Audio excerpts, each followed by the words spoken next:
Hello everyone, welcome back to your favourite YouTube channel educational hikes. This is Prem Pandey और हम आज पढ़ने वाले हैं क्लास 8th की साइंस का chapter number 5 coal and petroleum, कोयला एवं पेट्रोलियम। इस सीरीज में मैंने ऑलरेडी साइंस से chapter number 1 to 4 plus chapter number 11 force and pressure already upload कर दिया है, लाइन बाय लाइन एक्सप्लेनेशन के साथ है, सारी एक्टिविटीज करवाई हैं मैंने, उसमें सब कुछ है। तो अगर उन वीडियोस को नहीं देखा तो हर वीडियो की लिंक आपको इसी वीडियो के डिस्क्रिप्शन में मिल जाएगी, वहां से जाके सिंपली आप देख सकते हो। और जैसा हमारा रीति रिवाज है, अगर पहली बार हमारी वीडियो को देख रहे हो तो रेड बटन दबा के हमारे चैनल को सब्सक्राइब करो और बेल आइकन को दबाना नहीं भूलना, ताकि हमारे वीडियोस के नोटिफिकेशन सबसे पहले आपको मिले।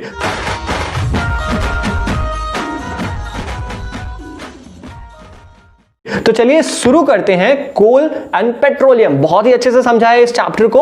यार मैंने अपना पूरा एफर्ट दिया है, इसमें बेस्ट एफर्ट दिया है इस चैप्टर को समझाने में, तो आई होप आपको कहीं भी किसी भी चीज में प्रॉब्लम नहीं होगी। तो चलिए स्टार्ट करते हैं। We use various materials for our basic needs, some of them are found in nature and some have been made by human efforts. हम इंसान ना बहुत तरीके के मटेरियल्स यूज करते हैं अपनी डे टू डे लाइफ में, अपने छोटी छोटी जरूरतों को पूरा करने के लिए। Some of them are found in nature. अब इनमें से कुछ पदार्थ तो हमें प्रकृति से मिल जाते हैं, जैसे हवा, पानी, मिट्टी, सनलाइट, लेकिन कुछ हम इंसान खुद बनाते हैं जो कि इंसान के प्रयासों से बनाया गया है। अब ये एक्टिविटी 5.1 में आपको क्या करना है, उन चीजों का नाम लिखना है जो आप डे टू डे लाइफ में यूज करते हो। जो प्रकृति से मिलते हैं वो नेचुरल वाले कॉलम में लिख दो। जैसे आप नेचुरल वाले कॉलम में क्या लिखोगे, हमें कौन सी चीज नेचुरली मिलती है? वाटर मिलती है, हम यूज करते हैं डे टू डे लाइफ में। मिट्टी मिलती है, हम यूज करते हैं डे टू डे लाइफ में। सनलाइट मिलती है, सनलाइट के तो अब बहुत सारे यूजेस हो गए हैं, हमारा सोलर पैनल उसी पे चलता है, हमारा सोलर कुकर उसी पे चलता है। तो नेचुरल रिसोर्सेज में आप लिख सकते हो सनलाइट, वाटर, एयर, कुछ भी आप लिख सकते हो, ठीक है, जो हमें नेचर से मिलता है। नाउ मैन मेड, अब हमें ऐसे सामान लिखने हैं जो इंसानों ने बनाए हैं और हम डे टू डे लाइफ में यूज करते हैं। कुछ भी हो सकता है, हमारा मोबाइल फोन हमारा मैन मेड है, कंप्यूटर हमारा मैन मेड है, हम जिस ईयरफोन से सुन रहे हैं हमारा ईयरफोन भी मैन मेड है। आप कुछ भी लिख सकते हो, लेकिन याद रखना जो इंसानों द्वारा बनाया गया हो केवल वही लिखना। Now does this list include air, water, soil and minerals? क्या ये जो ऊपर लिस्ट है इसमें तुमने मिट्टी, हवा, पानी, इन सब चीजों को नोट डाउन किया है कि नहीं किया? हाँ, हमने किया है। नेचुरल वाले में, जो नेचुरल वाला कॉलम है उसमें हमने कहा था ना सनलाइट, एयर, वाटर, सॉइल, ये सब है। तो since all these are obtained from nature, चूंकि ये सारी चीजें सनलाइट, मिट्टी, हवा, पानी सब हमें नेचर से मिलता है, प्रकृति से मिलता है, that's why they are called natural resources. और इसीलिए इन्हें हम क्या कहते हैं? प्राकृतिक रिसोर्सेज, नेचुरल रिसोर्सेज। तो नेचुरल रिसोर्सेज की डिफिनेशन आपको मिल गई है। Resources obtained from nature, simply they are called natural resources. Can we, अब यहां पे बूझो है, ये हमसे कुछ क्वेश्चन पूछ रहा है कि can we use all our natural resources forever? क्या हम अपने सारे जो नेचुरल रिसोर्सेज हैं वो हम अनलिमिटेड यूज करते हैं? क्या कभी खत्म नहीं होंगे ये? तो हम इसका आंसर करेंगे। Now can air, water and soil be exhausted by human activities? क्या हवा, पानी और मिट्टी इंसान के एक्टिविटीज के द्वारा, मतलब इंसान की छोटी छोटी गतिविधियों के द्वारा या इंसान के यूजेस के द्वारा, क्या हवा, पानी और मिट्टी खत्म हो जाएगा? You have already studied about water, तुमने पानी के बारे में भी पढ़ा है क्लास 7th में। क्या पानी एक लिमिटलेस रिसोर्स है? क्या पानी कभी खत्म नहीं होगा? चलिए इसका आंसर हम ढूंढते हैं नीचे। In the light of the availability of various resources in nature, natural resources can be broadly classified into two kinds. अब हम अगर इस आधार पे देखें कि नेचुरल रिसोर्सेज की एबिलिटी, मतलब क्या नेचुरल रिसोर्सेज खत्म हो जाएंगे या वो खत्म नहीं होंगे, अगर हम इस आधार पर देखें तो natural resources can be broadly classified into two kinds. Natural resources ऐसे दो प्रकार के होते हैं। कौन कौन सा? पहला, इनएग्जॉस्टिबल नेचुरल रिसोर्सेज। इन एग्जॉस्टिबल मतलब जो खत्म ना हो, जो ह्यूमन के यूज करने के बाद भी खत्म ना हो, उन्हें हम इन एग्जॉस्टिबल नेचुरल रिसोर्सेज कहते हैं। डिफिनीशन लिखी गई है कि these resources are present in unlimited quantity, ऐसे रिसोर्सेज जो हमारे नेचर में अनलिमिटेड क्वांटिटी में है, जैसे सनलाइट। क्या सनलाइट यूज करने से खत्म हो जाएगा? नो। क्या हवा खत्म यूज करने से खत्म हो जाएगा? नो। क्या मिट्टी यूज करने से खत्म हो जाएगा? नो। तो these are called inexhaustible natural resources. आप सीधे लिख सकते हो कि such resources which are present in unlimited quantity in nature are called inexhaustible natural resources. दूसरा है हमारा एग्जॉस्टिबल नेचुरल रिसोर्सेज, मतलब ऐसे नेचुरल रिसोर्सेज जो समय के साथ, जो प्रयोग के साथ, अगर हम बहुत ज्यादा उन चीजों का प्रयोग करें तो वो चीजें खत्म हो जाएंगी। The amount of these resources in nature is limited. यहां पर सीधा सीधा कहा गया है कि ऐसे एग्जॉस्टिबल नेचुरल रिसोर्सेज का जो क्वांटिटी है, जो अमाउंट है, वो हमारे नेचर में बहुत कम है, लिमिटेड है। They can be exhausted by human activities, और ये धीरे धीरे समय के साथ खत्म हो जाएंगी। ठीक है, जैसे एग्जांपल के तौर पर हम देख लें फॉरेस्ट, हमारे जंगल, अगर हम पेड़ काटते गए तो कुछ एक ऐसा दिन आएगा कि पेड़ ही नहीं बचेगा हमारे धरती पर। वाइल्ड लाइफ मतलब जो हमारे जानवर हैं, फॉर एग्जांपल कई जानवर ऐसे हैं जो विलुप्त होने के कगार पे हैं, अब वो देखे नहीं जाते हैं। डायनासोर हमने देखे नहीं अपने जीवन में, और भी बहुत सारे ऐसी पुरानी जानवर हैं जिनको अब देखा नहीं जा सकता है। ठीक है, जैसे देखो शेर ही पिंजड़े में रखा जाने लगा है। क्या तुम्हें ऐसे आमतौर पे कुत्तों की तरह शेर मिल जाएंगे क्या? नहीं। ठीक है, मिनरल्स, कोयला भी एग्जॉस्टिबल है, समय के साथ खत्म हो जाएगा। पेट्रोलियम, पेट्रोल डीजल जो हम यूज करते हैं अपने गाड़ियों में, वो भी समय के साथ खत्म हो जाएगा। नेचुरल गैस क्या होता है? कोल का गैस, ये नेचुरल है। नेचुरल गैस का जहां तक ज्यादातर यूज होता है वो इंडस्ट्रीज में फ्यूल के तरीके से होता है, ईंधन के तरीके से होता है। हमारे यहां गोबर गैस बनाया जाता है। तो ये सारी चीजें एग्जॉस्टिबल नेचुरल रिसोर्सेज कहलाती हैं। चलिए, यहां पर कुछ एक्टिविटी दी गई है, एक्टिविटी 5.2, ध्यान से पढ़िएगा। इस एक्टिविटी में है क्या, बहुत कुछ सिखा के जाएगी ये एक्टिविटी। इसमें मैं कुछ पेन के तरीके से कुछ ड्राइंग बना के आपको समझाऊंगा इस एक्टिविटी में कि करना क्या है, और हमें इससे मिलेगा कि ये बहुत लंबा सा ये हमारी एक्टिविटी है, उसको मैं ध्यान से तुम्हें फिगर्स से बताता हूं, देखते चलो मेरे साथ। चलो, यहां पर इस पूरे एक्टिविटी में क्या कहा गया है, शुरुआत में पढ़ लेते हैं। टेक सम कंटेनर्स, आपको कुछ क्या लेने हैं, डब्बे लेने हैं।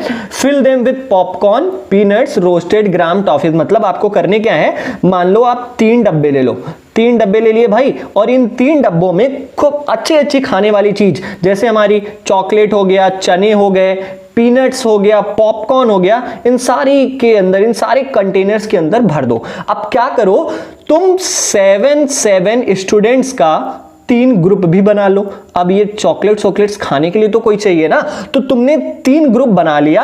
अब इन तीनों ग्रुप में भी हमें 3 सब ग्रुप्स बनाने हैं। मतलब इन, जैसे ये पहला वाला ग्रुप हो गया, ये दूसरा ग्रुप हो गया, और ये तीसरा ग्रुप हो गया। इन तीनों ग्रुप में से 7 बच्चे हैं, सातों बच्चों को 3 अलग अलग सब ग्रुप्स में डिवाइड करो।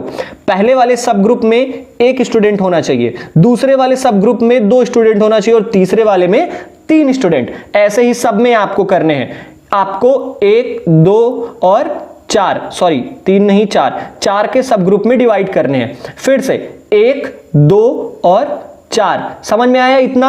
आपको 3 डब्बे लेने हैं, उसमें चॉकलेट भरना है, उसमें पीनट्स भरना है, ये सारी चीजें भर के 3 ग्रुप बनाना है। टोटल आपके 3 ग्रुप होने चाहिए, और 3 ग्रुप में 21 स्टूडेंट्स होने चाहिए। 7 का ग्रुप होना चाहिए। अब इन 7 ग्रुप में से भी आपको एक ग्रुप 1 बच्चे का, दूसरा ग्रुप 2 बच्चे का, तीसरा ग्रुप 4 बच्चे का, हर तीनों ग्रुप में आपको यही करना है। अब करना क्या है, एक और स्टूडेंट को लो, वो तुम्हारे साथ ये चॉकलेट के डब्बे यहां पर देगा। अब चॉकलेट के डब्बे जब देगा, सबसे पहले इसको देगा, दूसरा इसको देगा, फिर इसको देगा। अब जब पहला डब्बा इसके पास ले जाया गया तो इसने पूरा खा लिया, मतलब उसमें कुछ छोड़ा, कुछ खाया, जितना उसका मन था वो खा लिया। दूसरा वाला, उसने भी कुछ खाया। अब तीसरे वाले के पास ले जाओ, क्या कुछ खाने के लिए बचेगा?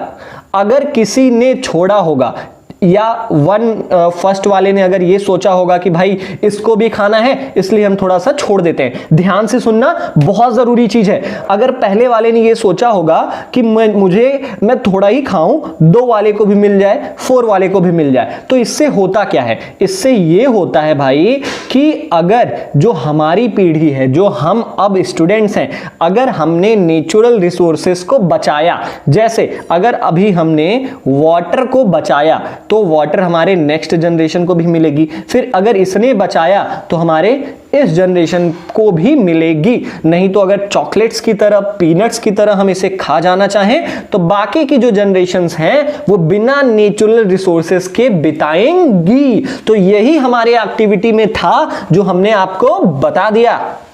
सो आई थिंक आपको एक्टिविटी आपने बहुत अच्छे से समझी होगी। और यहाँ जहाँ तक हमने अंडरलाइन किया है समथिंग फॉर देम तक, यहाँ तक केवल इतना ही बताया गया है जो मैंने आपको पहले ही बता दिया है। मैंने कहा था ना, मान लो उन चॉकलेट्स, टॉफीज़ की तरह अगर वहाँ पर हम नेचुरल रिसोर्सेज रख देते जो कि समय के साथ ख़त्म हो जाते हैं, तब सेम ऐसे ही हमारा पैटर्न चलता है। मतलब कि अगर पहले वाले जिसमें एक स्टूडेंट था, अगर उसने ज़्यादा यूज़ कर लिया तो अगली जनरेशन के लिए नेचुरल रिसोर्सेज कम मिलेंगी, जैसे चॉकलेट की तरह। ठीक है, तो यही सब यहाँ पर बताया गया था। In this chapter we will learn about some exhaustible natural resources. इस चैप्टर में हम कुछ एग्जॉस्टिबल मतलब ऐसे नेचुरल रिसोर्सेज जो समय के साथ ख़त्म हो जाएंगे, जैसे कि कोयला हो गया, पेट्रोलियम से बहुत सारे पदार्थ निकलते हैं। जैसे पेट्रोलियम का प्रोडक्ट है पेट्रोल, पेट्रोलियम का प्रोडक्ट है डीजल, और भी हमारा हो गया जो मिट्टी का तेल आता है ये भी हमारा पेट्रोलियम का ही है। बिट्यूमिन आता है पेट्रोलियम में। तो कोल हो गया, पेट्रोलियम हो गया, नेचुरल गैस, ये समय के साथ ख़त्म हो जाएंगे। ठीक है, these were formed from the dead remains, ध्यान से सुनना, these were formed from the dead remains of living organisms. Fossils, यहाँ पर कहा गया है कि चूंकि ये जो कोल है, पेट्रोलियम है, नेचुरल गैस है, वो किसी ना किसी लिविंग ऑर्गेनिज्म, चाहे वो प्लांट हो गया चाहे वो एनिमल हो गया, उसके डेड बॉडी से बनता है ये कोल, पेट्रोलियम, नेचुरल गैस, और इसीलिए हम इसे फॉसिल फ्यूल्स कहते हैं। फॉसिल फ्यूल का मतलब क्या है? फॉसिल का मतलब होता है डेड प्लांट्स एंड एनिमल्स, और फ्यूल मतलब जो ऐसे फ्यूल जो डेड प्लांट्स एंड एनिमल से मिले उसे हम फॉसिल फ्यूल कहते हैं। तो आई थिंक आपको समझ में आ गया होगा। चलिए आगे देखते हैं। कोल, इसमें सबसे पहला हम पढ़ेंगे कोल, फिर पेट्रोलियम पढ़ेंगे, फिर हम उसके बाद नेचुरल गैस के बारे में पढ़ेंगे।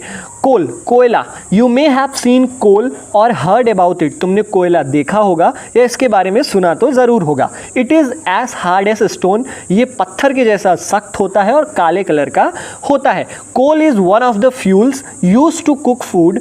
Earlier it was used in railway engines to produce steam to run the engine. कोल एक ऐसा ईंधन है, फ्यूल का मतलब ईंधन, ठीक है, जो कि खाना पकाने में यूज़ होता है। हम कोयला जलाते हैं जिससे हमारा तवा गर्म होता है और रोटी बनती है, बहुत सारी चीज़ें हैं। ठीक है, अर्लियर और पहले के ज़माने में रेलवे इंजन में प्रयोग होता था ये कोयले का, क्योंकि अगर कोयला जलेगा तब हमें क्या प्रोड्यूस करेगा? भाप, स्टीम प्रोड्यूस करेगा। और वो जो रेलवे इंजन्स हुआ करते थे पहले के ज़माने में वो भाप से चलते थे, इसलिए हम उसे स्टीम इंजन कहते थे। ठीक है, और इसका यूज़ कहाँ होता है? It is also used in thermal power plant to produce electricity. जो थर्मल पावर प्लांट होता है, थर्मल पावर प्लांट क्या होता है? बड़ी बड़ी मशीनें ऐसे विंड मिल की तरह लगी रहती हैं, वहाँ पर क्या होता है कि जो हीट एनर्जी है उसको इलेक्ट्रिक एनर्जी में कन्वर्ट किया जाता है, वहाँ पर भी कोयले का यूज़ होता है ताकि हीट प्रोड्यूस हो सके।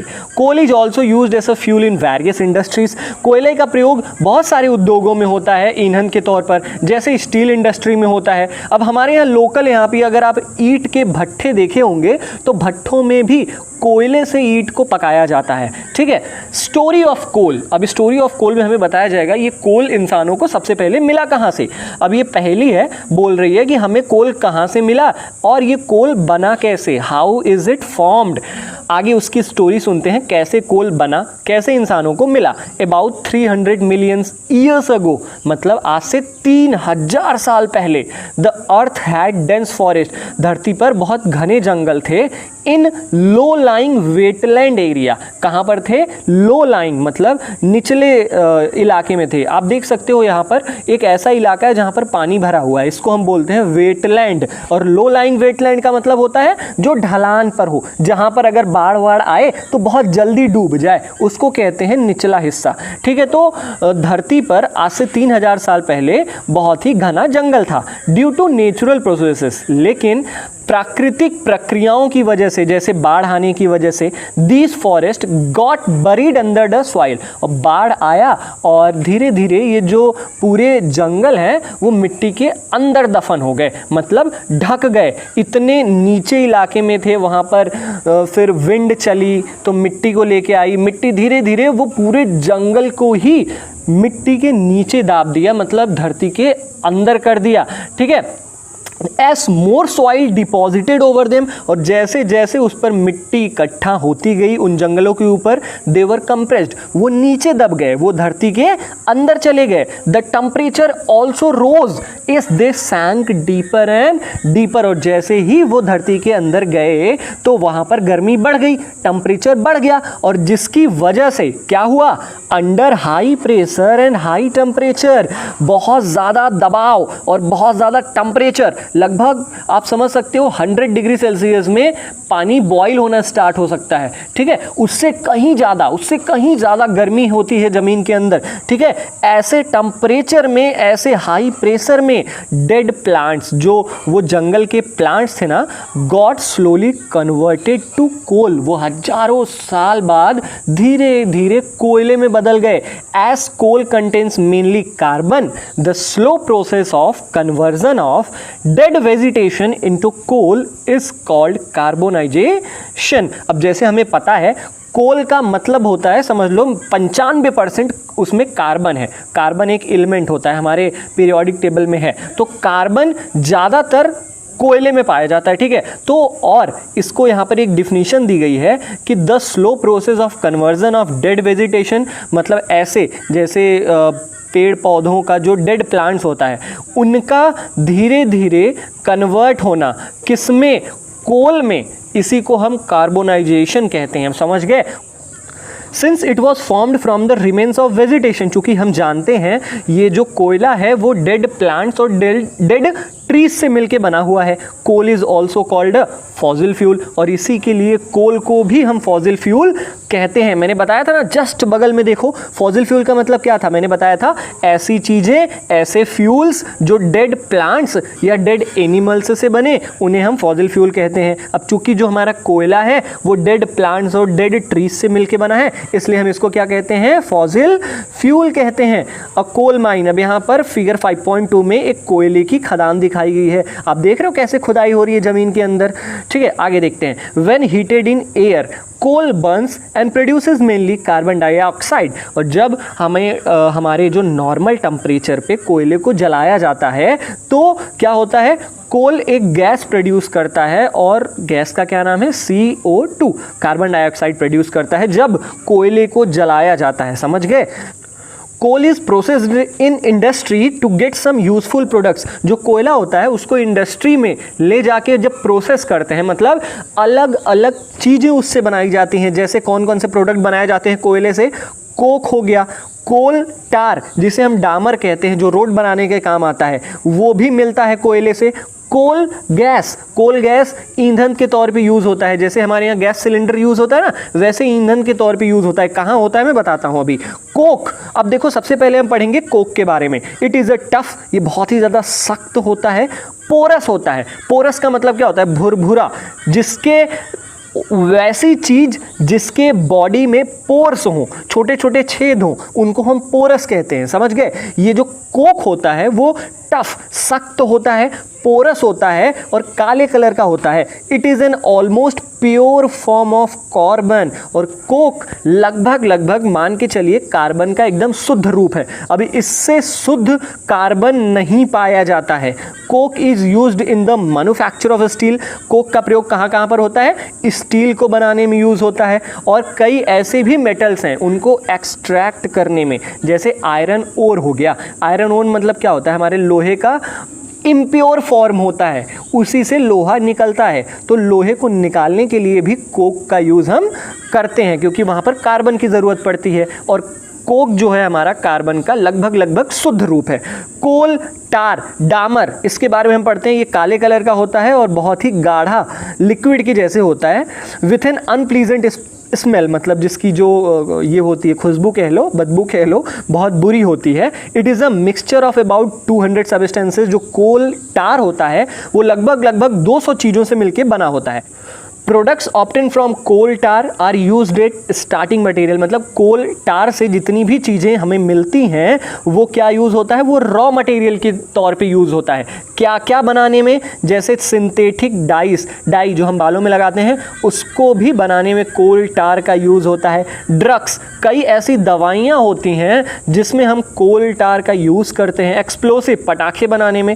परफ्यूम, जो हम परफ्यूम लगाते हैं ना, महकते हैं, वो भी कोल टार से बनता है। कई सारी प्लास्टिक्स हो गई जो कोल टार से बनता है।